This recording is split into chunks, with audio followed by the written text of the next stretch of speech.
साहिल नाम का एक लड़का एक कॉलेज में ग्रेजुएशन में पढ़ाई कर रहा होता है। एक दिन जब साहिल अपनी कक्षा में आता है तो वह देखता है कि कक्षा में कोई नहीं है, क्योंकि उस दिन कॉलेज में क्लास किसी कारण से बंद था। इस कारण से जिसको भी सही जानकारी होगी उन लोग कॉलेज नहीं आए थे। लेकिन साहिल का घर बहुत दूर होने के कारण उसे किसी प्रकार का स्कूल कॉलेज बंद होने का कोई जानकारी नहीं थी। इस कारण से वह कॉलेज अपनी क्लास करने के लिए आया हुआ था। जब साहिल अपनी कॉलेज से क्लास में पहुंचा तो देखा वहां पर कोई नहीं है, ना ही कोई शिक्षक और ना ही कोई बच्चे हैं। लेकिन उसे वहां पर एक लड़की दिखाई देती है जो दूसरी कक्षा में पढ़ती है। उसे भी जानकारी नहीं थी कि क्लास बंद है या कॉलेज बंद है। वह भी साहिल की तरह बहुत दूर में रहा करती थी, इस कारण से उसे भी यह जानकारी नहीं थी कि क्या आज कॉलेज बंद है।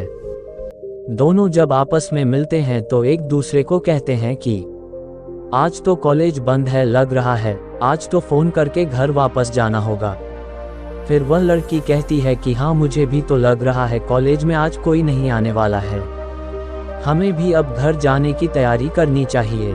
फिर उसके बाद वह लड़की कहती है कि मुझे भी ना ही कोई मैसेज कोई कॉल आया मेरे दोस्तों को भी जो लोग कॉलेज में आती है।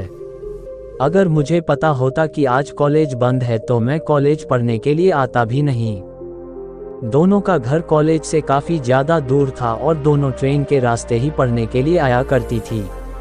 फिर उसके बाद दोनों ने फैसला लिया कि चलो अब हम लोग घर चलते हैं। लेकिन जैसे ही दोनों स्टेशन पहुंचते हैं वहां दिखता है कि ट्रेन आने में अभी 4 घंटे बाकी है, क्योंकि जिस रूट पर वे लोग आना जाना किया करते थे उस रूट पर काफ़ी कम ज़्यादा रेलगाड़ियां चला करती थी।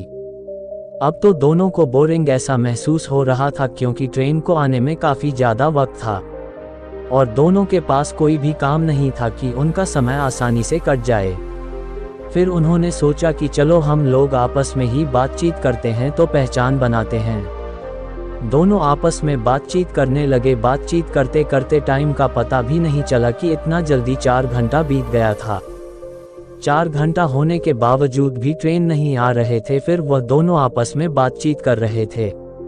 उसके आधा घंटा बाद ट्रेन आती है और दोनों ट्रेन पर सवार होकर अपने घर की तरफ चल देते हैं। ट्रेन में भी आपस में सीट में बैठकर दोनों खूब बातचीत किया करते हैं। साथ ही उसी समय वे दोनों पूछ लेते हैं कि क्या तुम कल कॉलेज आओगे? तो लड़का कहता है कि हाँ मैं आऊँगा। उसके बाद लड़की कहती है कि हाँ मैं भी कॉलेज आऊँगी।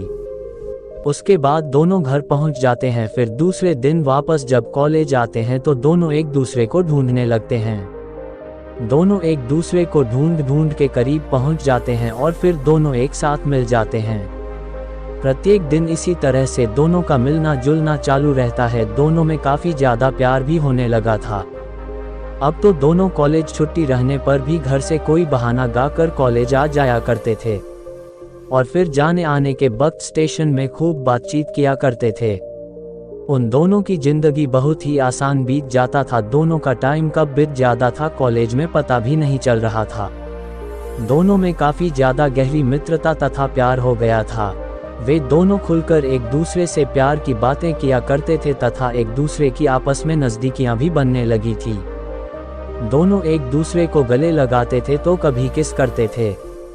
किस करते करते दोनों का प्यार परवान चढ़ने लगा था। हम दोनों को एक दूसरे के बिना जीने में बहुत ज़्यादा डर लग रहा था।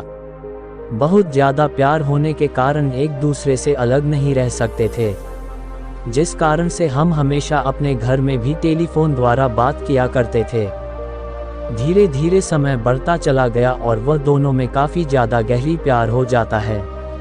फिर उसके बाद दोनों में काफ़ी ज़्यादा गहरी प्यार होने के कारण वह अब एक दूसरे के घर आना जाना भी करने लगे थे।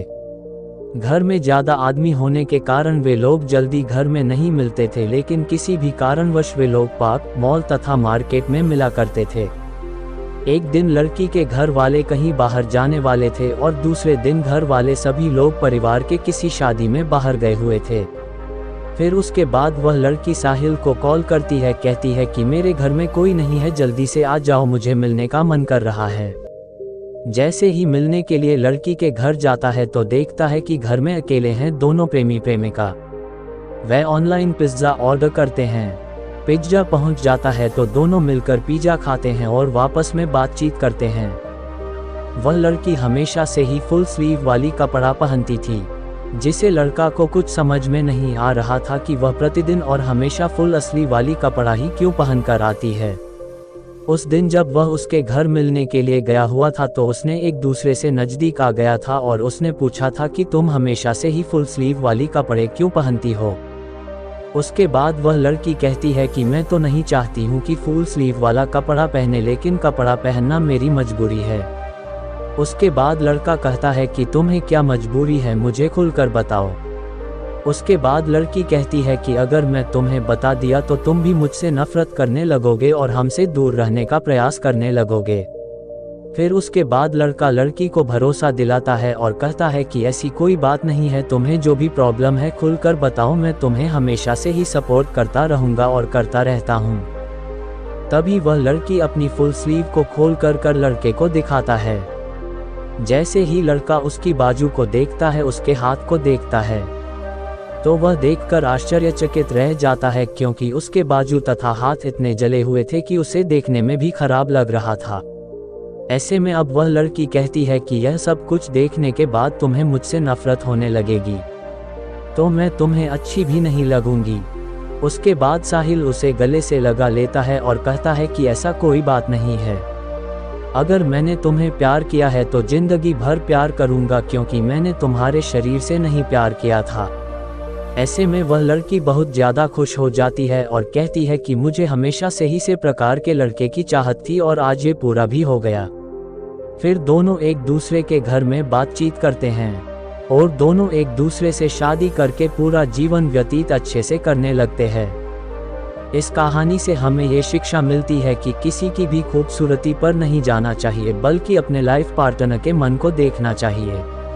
अगर किसी की मन बहुत ज़्यादा सुंदर है और वह खूबसूरत भी नहीं है तो भी वह इंसान सोने से भी ज़्यादा कीमती होता है, क्योंकि किसी को भी उसके शरीर से जज करना बेहद ही ज़्यादा खराब मानसिकता वाली सोच माना जाता है। Like, share and subscribe. Thank you for watching the video.